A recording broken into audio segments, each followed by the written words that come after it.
হাতে মাত্র একদিনের সময় নিয়ে ঘুরে আসতে পারেন সীতাকুণ্ড রেঞ্জের ঝরঝরি ট্রেইলে।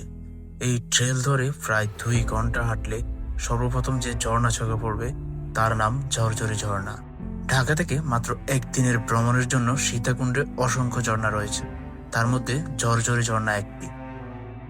আজকের এই ভিডিওতে ঝরঝরি ট্রেইলের সম্পূর্ণ ভ্রমণ গাইডলাইন আপনাদের সাথে শেয়ার করার চেষ্টা করব। তাহলে চলুন শুরু করা যাক।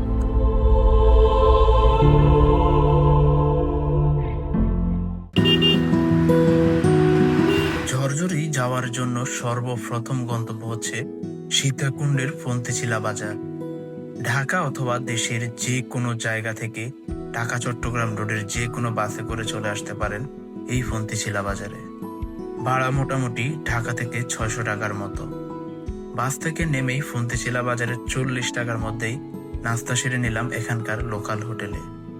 ফন্তিচিলা বাজারের একটু ভিতরে রেল লাইনের ডান পাশে গিয়ে নিয়ে নিলাম 400 টাকায় লোকাল গাইড এবং দুপুরের খাবার অর্ডার করে দিলাম জনপ্রতি 150 টাকা করে।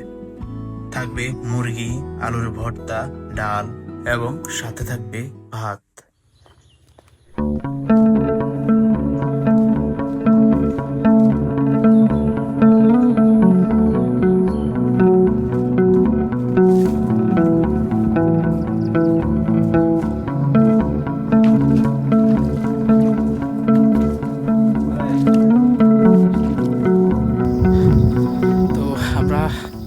ফন্তিচিলা বাজার থেকে রেল লাইন হয়ে আমাদের সেই কাঙ্ক্ষিত ঝরঝরি ট্রেলের উদ্দেশ্যে রওনা হয়ে গেলাম। একটু সামনে এসে একজন গাইড পেয়ে গেলাম, তো ওনার সাথে দুপুরের খাবারের মেনু নিয়ে কথা বললাম অ্যান্ড ওটা কমপ্লিট করলাম। নিলাম হচ্ছে মুরগির মাংস, যে দুপুরে যখন রিটার্ন আসবো তখন খেয়ে এখান থেকে বের হবো।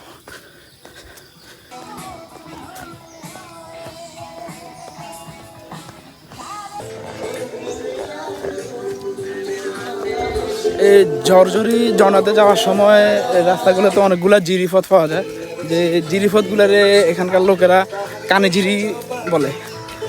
তো চলুন আপনাদের সাথে আমাদের যে গাইড রমজান ভাই, তার সাথে একটু দেখা করাই দিই। ভাই সালাম দিয়ে দেন। হ্যালো, আসসালামু আলাইকুম।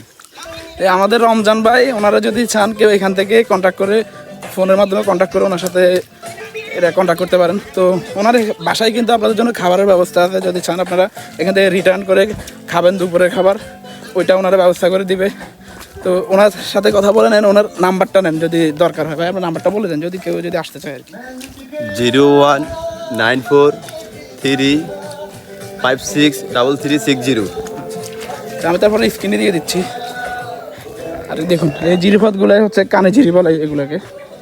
বরাবরের মতো এই জিরিপথের পানিগুলো দেখুন কত পরিষ্কার।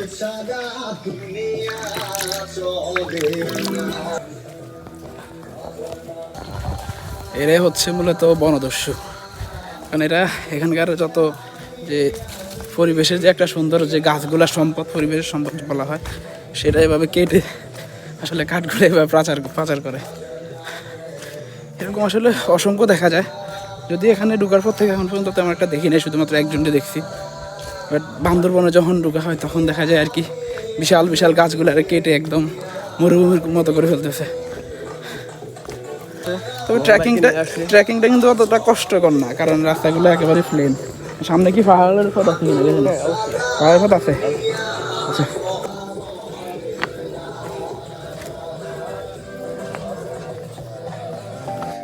মোটামুটি অনেক রাস্তা হাঁটার পরে মোটামুটি পাহাড়ের দেখা পেলাম। এই যে সব দিকে শুধু পাহাড় আর পাহাড়। আমরা সোজা আসতে ঝিরি ধরে এখন আরেকটা ভিতরের দিকে যাচ্ছি, চিকন রাস্তা। আরে ভাই প্রচুর কাদা।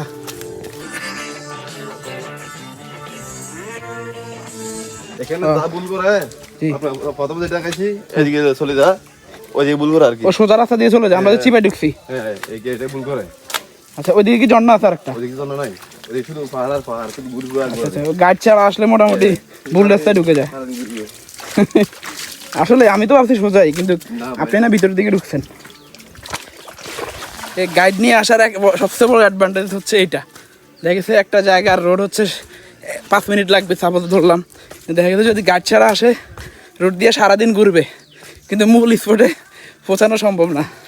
তো অনেকে একটু পাকটামি করে কি যে ধরো গাইড নিয়ে কী করবো, আমরা গাইড ছাড়াই যাবো। আসলে এখানে আসার পরে বোঝা যায় আসলে গাইড কত প্রয়োজন।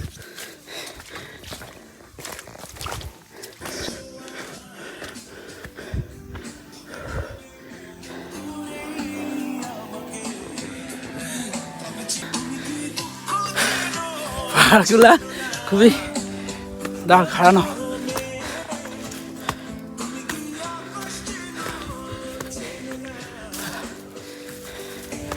রমজান ভাই কি অবস্থা ভাই?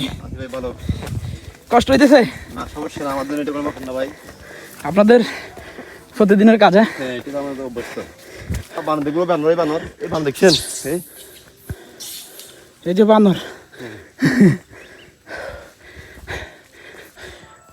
আমরা মোটামুটি বেশ কিছু রাস্তা উপরে উঠছি পাহাড়ে। তো এখান থেকে অনেকগুলো পাহাড় কিন্তু দেখা যায়। এটা দক্ষিণ দিকে যেটা আমি হাতে দেখাচ্ছি এটা সেটা হলো চন্দ্রনাথ পাহাড়। চন্দ্রনাথ পাহাড় আছে। আর আর সেখান থেকে আর এখানে নাই, এখানে আর আছে সামনে। সামনে এই যে সামনের পাহাড়টা হচ্ছে চন্দ্রনাথ পাহাড়। বানর আছে দেখা যায়? ওরে ভাই বিশাল এক বানর। ওই হাটে তোমার ওটা এভেলেবল বানর দেখা যাচ্ছে। দেখছেন? আর না কি দরকার আছে লাঠি? এই রাস্তা মোটামুটি অনেকগুলা বান্দর দেখা যাচ্ছে। দুই পাশে বান্দর আছে।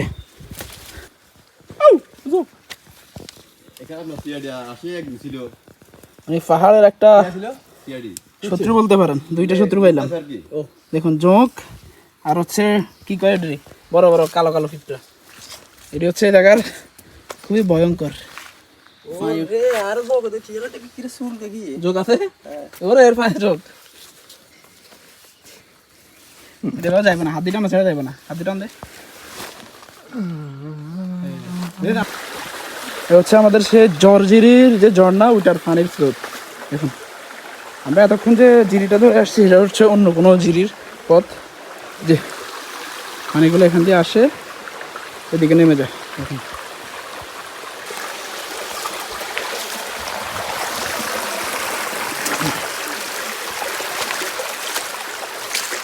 মানে পাহাড়ের ভিতরে দিয়ে যে পানি প্রবাহিত হয় জিরিপথ, সেটার একটা আজব একটা জিনিস আপনাদেরকে দেখাই। আর সেটা হচ্ছে দেখুন, এই দেখুন টোটাল একটা মনে হচ্ছে যে পাহাড়ের বড় পাথর ছিল, বাঁধ ছিল, পানির জোয়ারে দেখুন সবগুলা ভেঙে একদম জিরি রাস্তা হয়ে গেছে। জর্জিরি যাওয়ার পথে এরকম অসংখ্য পানির স্রোত দেখতে পারবেন, খুবই সুন্দর সুন্দর। দেখুন এরকম খুব অসংখ্য আছে, একটার পর একটা একটার পর একটা এরকম।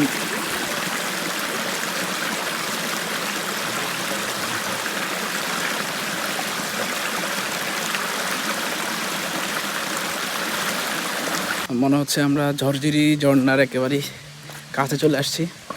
এই যে দেখা যাচ্ছে দেখুন,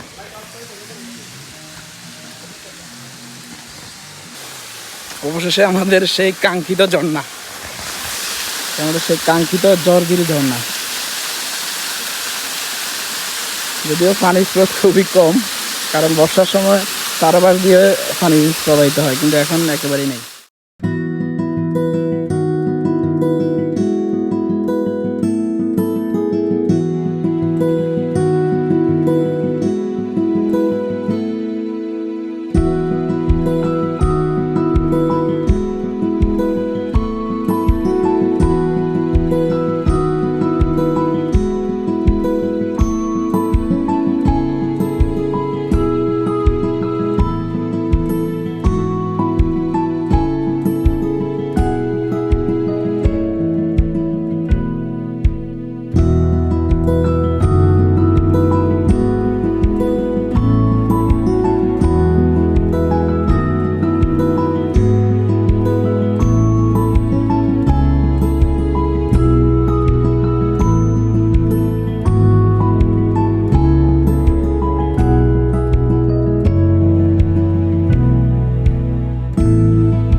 শান্তি।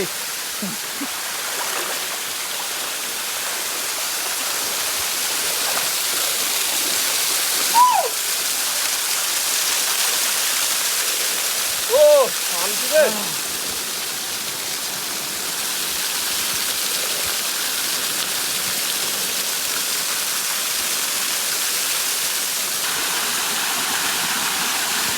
এই গাইড নিয়ে আসার সবচেয়ে বড় অ্যাডভান্টেজ হচ্ছে দেখুন এটা হচ্ছে, এটাকে আমরা গাব বলি, জানি না কে কি বলে। তো এই খুঁজে কিন্তু এটা কেটে আমাদেরকে সার্ভ করলো।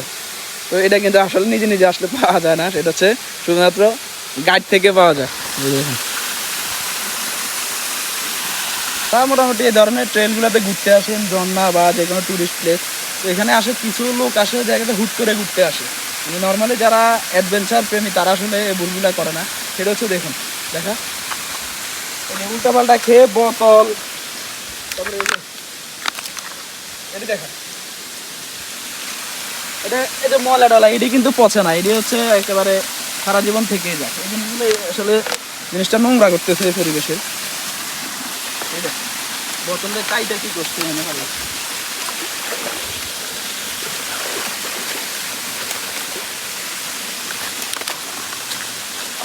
কি পরিমাণ ময়লা।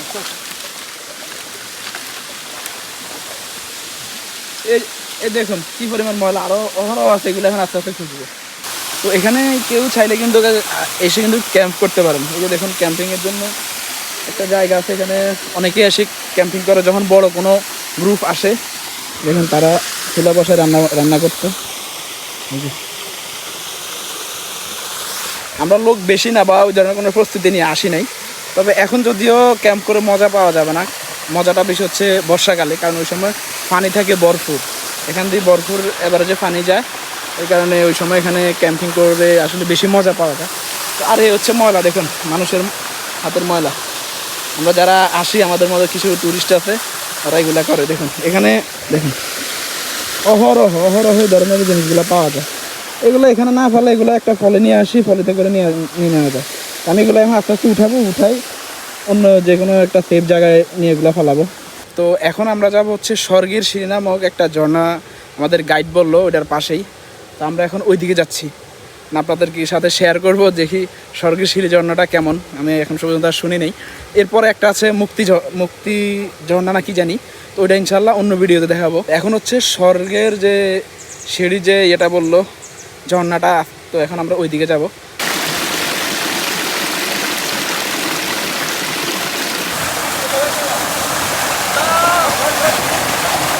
এ হচ্ছে স্বর্গের সিঁড়ি নামক যে ঝর্ণা, এটা আসলে একদম সিঁড়ির মতো, দেখুন একদম সিঁড়ির মতো করা, এই কারণে হয়তো বা এটার নাম দিয়েছে স্বর্গের সিঁড়ি। এটা মোটামুটি ঝড়ঝিরি থেকে হালকা একটু হাঁটলেই উপরে। এখান থেকে কিছুদিন আগে একটা ছেলে মারা গেছে, হয়তো বা এই জায়গাটাতে বসতে চাইছিল। ওখান থেকে যেহেতু পিচ্ছিল জায়গা, ওখান থেকে সরাসরি নিচে পড়ে সরাসরি স্পট ডেড। তো যারা আসবেন এখানে অবশ্যই একটু সাবধানতা অবলম্বন করবেন, কারণ খুব বেশি কাছে দেওয়ার কোনো প্রয়োজন নেই। মানে যে একটুকু জায়গা, দেখুন অল্প একটুকু জায়গা, কিন্তু এখান থেকে একটা ছেলে পড়ে মারা গেছে। তো আসলে ঘুরতে আসলে হবে না, একটু সাবধানতা অবলম্বন করতে হবে, কারণ একটা ভুলের কারণে সারা জীবনের কান্না, একটা জীবন চলে গেল। তো আসলে যারা আসবেন অবশ্যই বারবার বলতেছি সাবধান, এই জায়গাগুলো খুবই খারাপ, যতটা না সুন্দর তার থেকে বেশি ভয়ঙ্কর, বিপজ্জনক। তো সবাই একটু সাবধানে চলাফেরা করবেন। তো আজকের মতো আমার ব্লগ এখানেই সমাপ্ত। এরপরে হয়তো বা আমরা মুক্তি ঝর্ণা নামে যে ঝর্ণাটা আছে ওইদিকে রওনা হব। তো ওইটা ইনশাল্লাহ নেক্সট এপিসোডে আসবে, আশা করি এটার পরে আসবে। তো আজকের মতো এখানে বিদায়, সবাই ভালো থাকবেন, আল্লাহ হাফেজ।